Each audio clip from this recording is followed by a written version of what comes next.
Disaster recovery is one of those crucial but yet very interesting topics to learn, especially if you're a software developer or even an architect. And it's not only going to make you stand out from the crowd because your boss is going to know that you're the one who is going to be able to save the company if something happens, but it's also going to shine on your CV. And with that said, if you're interested, let's get started. So what is a disaster in this context? Well, if there's a tsunami or some natural disaster happening, or whether an attacker has attacked your company or someone accidentally deleted database, we should be able to recover from these causes. As you know, I really like diving into a bit of a theory before jumping into the practical part. That's why we have to agree on some of this knowledge. So there's a thing called business continuity plan and the incident response plans. And how is it different from the disaster recovery plans? Well, business continuity plans typically take a broader look at threats and resolutions options such as DRP, while IRP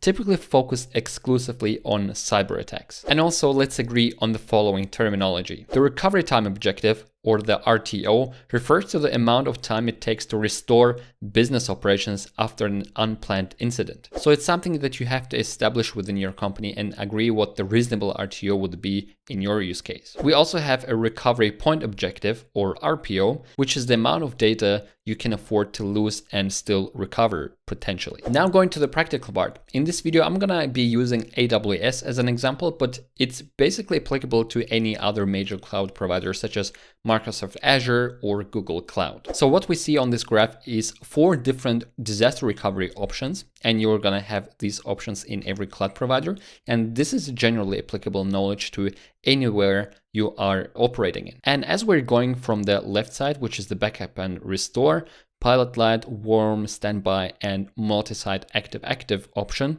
we are going to be increasing the costs. As you can see, the cost is increasing, but at the same time, the recovery is becoming real time from just taking hours to recover from the disaster. Now, with that said, let's dive into backup and restore. Now, this diagram is coming from the AWS documentation, and this is quite crucial for us to understand. So backup and restore basically means that we're backing up our crucial data. And as you can see, we have different regions within our cloud. So this is one region, maybe this is the US, and we have another region, maybe this is the Middle East or this is Australia. And what we have here is an EC2 instance. We also have a volume, a separate volume that's attached to an EC2 instance. And we also have an RDS instance, which is a database. Let's say this is a MySQL or PostgreSQL database. Now with backup and restore, you're seeing that all these 3 types of volumes, so an EBS volume or an EFS file system, they are in this case being snapshotted and stored in a different storage, for example in S3. This one is being stored in AWS backup, and the database is being stored also in S3 and with the help of the transaction logs right here. Now, if you want to take this a bit further, you can allow the cross-region backup, meaning every time this S3 gets updated by a new snapshot from the EBS volume or the database, they are being replicated to a completely different region. Why do we need a different region here? Because sometimes data centers get destroyed, as it happened recently. And if you're keeping all of your data and your snapshots within one data center, you might lose all of your data. This is why it's good to make use of different regions. Now, I'm not sure how familiar you are with AWS or S3, which is an object storage, but doing backups generally does not prevent your account from being hacked. So security is just another realm that you also need to cover, and also doing an accidental deletion, for example, of some kind of an object within your S3 bucket, and this S3 bucket is then being replicated to another region, is not going to save you from this item being deleted. This is why S3 actually provides a versioning, meaning if you, let's say, modify the photo ID 123 and delete it and replace it by a new photo, the S3 is usually going to keep a version of your old photo, meaning you can go back in time and actually recover. This has nothing to do with backups though. Okay, so the backup and restore is the cheapest because you're literally just doing snapshot across different regions, but this is going to take some hours because you need to recreate all of that infrastructure again. Because as you can see in a different region, we only have storage, we don't have our volume, we don't have the instance, and we don't have a database running. they are all grayed out. Now, the next point would be Pilot Lite, and this is supposed to bring our recovery from hours to tens of minutes, but it's gonna cost a bit more. Let's take a look how this architecture looks like. So in this case, we also have 2 regions, and we also have Route 53, which is a domain service, but you can also replace it with just an API gateway, right? So we're gonna have elastic load balancing, so only focus on the left side.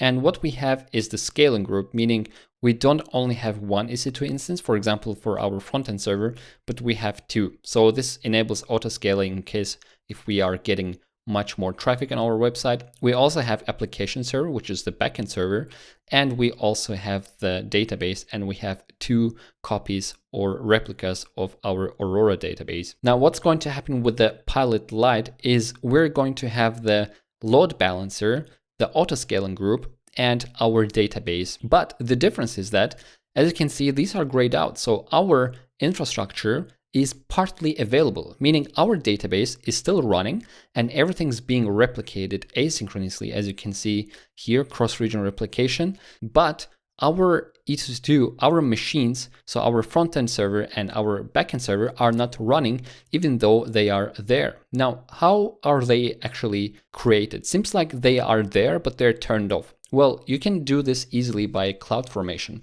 So CloudFormation is like Terraform, but on AWS. So you define your resources and they are somehow deployed, but they are not switched on. And this is called Pilot Lite. And by not switching them on, you're obviously saving on money, but switching them on is going to take some time. Now let's go one level further to warm standby. And in this case, our recovery is literally minutes, but again, our costs are going up. And this is for business critical applications. Now, warm standup is very similar to Pilot Lite. The only difference is that our second region here is already having the front-end application and the backend application server running. Not all of them. As you can see, the auto-scaling group is partly available. So the other front-end server is not there because we don't have any traffic, and having just one server running is good enough. But this enables us a very quick restart. So if our health checks are telling us that the region A is down, so the Route 53 is automatically going to reroute all the traffic from our clients into a different VPC, a different elastic load balancing, and everything's up and running. Obviously, you're having your servers running 24/7, meaning you are still paying for those, even though you're now going to be fast if something happens. And last but not least, let's talk about multi-site active. As you can see, this is not active passive anymore, meaning our second region or our failover region is always active. Now, this is the most expensive one. You're going to be spending a lot of money, but this is perfect for mission critical services.